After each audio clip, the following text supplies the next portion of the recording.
നമ്മുടെ നാട്ടിലെ സ്കൂൾ വിദ്യാഭ്യാസവും ഈ രൂപത്തിലാണെങ്കിൽ 100% ഉറപ്പ് നമ്മുടെ മക്കളും നന്മയുടെ പൂക്കളായി മാറും. നിങ്ങൾ ഈ കാണുന്ന കാഴ്ച എന്താണെന്നറിയോ? ജപ്പാനിലെ സ്കൂളുകളിലെ സിലബസിൽ ഒരു പീരീഡ് കുട്ടികളുടെ രക്ഷകർത്താക്കൾ അവർക്ക് വേണ്ടി അധ്വാനിക്കുന്ന, കഷ്ടപ്പെടുന്ന, ജീവൻ പണയപ്പെടുത്തി അവർ അധ്വാനിക്കുന്നത് സ്ക്രീനിലൂടെ കാണിച്ചു കൊടുക്കുകയാണ്. ഇത് കാണുന്ന മക്കൾ ഒരു നിമിഷം അവരെ കണ്ണ് നിറഞ്ഞു പോകുന്നു. അവരുടെ മനസ്സിൽ വീണ്ടും വിചാരം വരുന്നു. അവർ ചിന്തിക്കുകയാണ്, എൻ്റെ പെന്നാണെങ്കിലും എൻ്റെ ബാഗാണെങ്കിലും എൻ്റെ കുടയാണെങ്കിലും എൻ്റെ പുസ്തകങ്ങളാണെങ്കിലും ഒക്കെ എൻ്റെ അച്ഛൻ, എൻ്റെ ഉപ്പ ഇതുപോലെ അധ്വാനിച്ചിട്ട് കൊണ്ടുവരുന്നതാണെന്നുള്ള ആ ചിന്ത അവരുടെ മനസ്സിലേക്ക് വരികയാണ്. ആ ഒരു ചിന്ത നമ്മുടെ മക്കൾ നല്ലവരാകാൻ, നന്മയുടെ പൂക്കളാകാൻ, ശരിയായ പാതയിലൂടെ സഞ്ചരിക്കാൻ ഇതിനേക്കാൾ ഹേതുവാകുന്ന ഒരു കാര്യം വേറെ ഉണ്ടാകുമെന്ന് തോന്നില്ല. എന്ത് കാണിക്കുന്നതിനേക്കാളും മറ്റെന്ത് പറഞ്ഞു കൊടുക്കുന്നതിനേക്കാളും നല്ലത് ഇത്തരം കാഴ്ചകളാണ്. പക്ഷേ നമ്മുടെ സ്കൂളുകളിൽ ഇത്തരം ഒരു പീരീഡ് ഇല്ലാത്തതിന്റെ തൽഫലം എന്താണെന്നറിയോ? നിങ്ങൾ സ്ക്രീനിൽ ഒന്ന് കണ്ടു നോക്കിയേ. പേരെന്താ ചേട്ടാ? രഘുനാഥ്. എന്താ ചെയ്യണേ? ബ്ലഡ് ക്യാൻസർ എനിക്കിപ്പോ. അല്ല, ഒന്നും ചെയ്യുന്നില്ല. ഒന്നും ചെയ്യണില്ല. വീട്ടിൽ ആരൊക്കെയുണ്ട്? മോളുണ്ട്. അവരെല്ലാം അവരൊക്കെ ക്യാൻഡല്ല ഇപ്പൊ.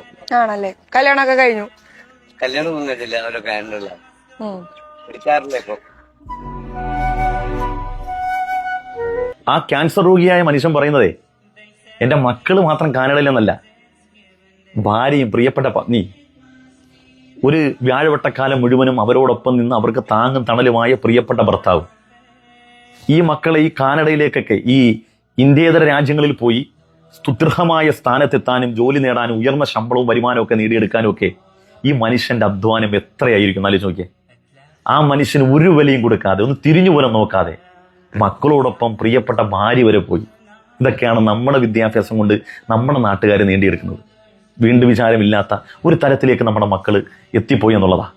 അതിന് ഏറ്റവും നല്ല മാർഗം ഈ ജപ്പാനിലേക്ക് ചെയ്യുന്നത് പോലെ നമ്മുടെ ഈ അച്ഛൻ്റെ അമ്മയുടെയൊക്കെ കഷ്ടപ്പാട് എന്താണെന്ന് ഈ മക്കൾക്ക് ഒരു പീരീഡെങ്കിലും ഒന്ന് പഠിപ്പിച്ചു കൊടുക്കുകയാണെങ്കിൽ ഇവരൊക്കെ നന്മയുടെ പൂക്കളായി മാറും.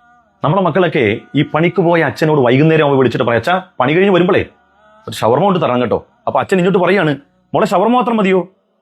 അല്ല അച്ഛാ, എനിക്കൊരു പെപ്സി കൂടി വേണം. അപ്പം ഷവർമയും പെപ്സിയായിട്ട് അച്ഛൻ വരുന്നു, കയ്യിലേക്ക് കൊടുക്കുന്നു. ഇൻസ്റ്റാഗ്രാം നോക്കിയിട്ടാണ് ഇത് തിന്നുന്നതും കുടിക്കുന്നതും. അച്ഛൻ്റെ മുഖത്തേക്ക് ഈ പൊടി കലർന്ന വിയർപ്പുമായി ക്ഷീണിതനായി വന്ന അച്ഛൻ്റെ മുഖത്തേക്ക് നോക്കിയിട്ട് ഒന്ന് ചിരിക്കാൻ പോലും, അത് വാങ്ങിക്കൊണ്ട് പോകുന്നു, മുറിയിലേക്ക് കയറുന്നു, ഇൻസ്റ്റാഗ്രാം തോണ്ടി ഇത് കഴിക്കുന്നു, ഇത് കുടിക്കുന്നു, അവരങ്ങനെ അതിൽ ലയിച്ചു വന്ന് കിടന്നുറങ്ങുന്നു. അങ്ങനെ ഒരു കമ്മിറ്റ്മെന്റ് ഈ കഷ്ടപ്പെട്ട് ഈ ഷവർമാടെ പിന്നിൽ, ഈ 100 വാട ഷവർമാടെ പിന്നിൽ അധ്വാനം എത്രയാണ് എന്ന് ഇവർ മനസ്സിലാക്കുന്നില്ല. അതിനാണ് ഇങ്ങനെ ഒരു പീരീഡ് വേണമെന്ന് പറയുന്നത്.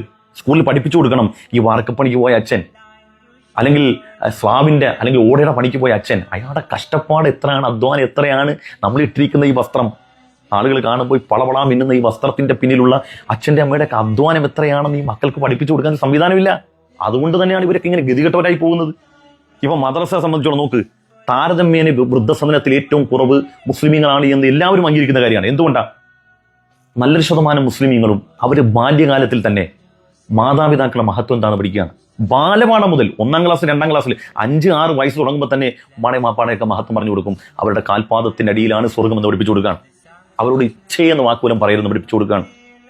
നിങ്ങളുടെ ഇഹപര വിജയത്തിന്റെ നിധാനം പോലും അവരുടെ പൊരുത്തമാണെന്ന് പഠിപ്പിച്ചു കൊടുക്കുകയാണ്. ഇത് തൊണ്ടക്കുഴിയിൽ നിന്ന് ഹൃദയത്തിലേക്ക് ഇറങ്ങിയ മനുഷ്യർ ഒരിക്കലും അവരുടെ മാതാപിതാക്കൾ തിരസ്കരിക്കത്തില്ല. കാരണം അവർക്ക് വിജയിക്കണം. വിജയത്തിന് നിധാനം ഇവരാണ്, ഇവരുടെ തൃപ്തിയാണ്. ദൈവത്തിന്റെ തൃപ്തി പോലും മാതാപിതാക്കളുടെ തൃപ്തിയിലാണ് എന്ന് തിരുവചനമുണ്ട്. അതുകൊണ്ട് നമ്മുടെ മക്കൾ നമ്മുടെ സ്കൂളിലേക്ക് ഒരു പീരീഡിൽ നമ്മുടെ അച്ഛനെ അമ്മയെയൊക്കെ കുറിച്ച് അവരുടെ മഹത്വമൊക്കെ പഠിപ്പിച്ചു കൊടുക്കുന്ന ഒരു സംവിധാനം ഉണ്ടായാൽ എത്ര മഹത്തരമായിരിക്കും, എത്ര സ്നേഹസമ്പന്നമായി ഈ അച്ഛനെ അമ്മേനെയൊക്കെ മക്കൾ സ്നേഹിക്കും എന്ന് മാത്രമല്ല, നമുക്ക് ഈ വൃദ്ധസദനമൊക്കെ പൊളിച്ചു ദൂരെ കളയാൻ പറ്റും.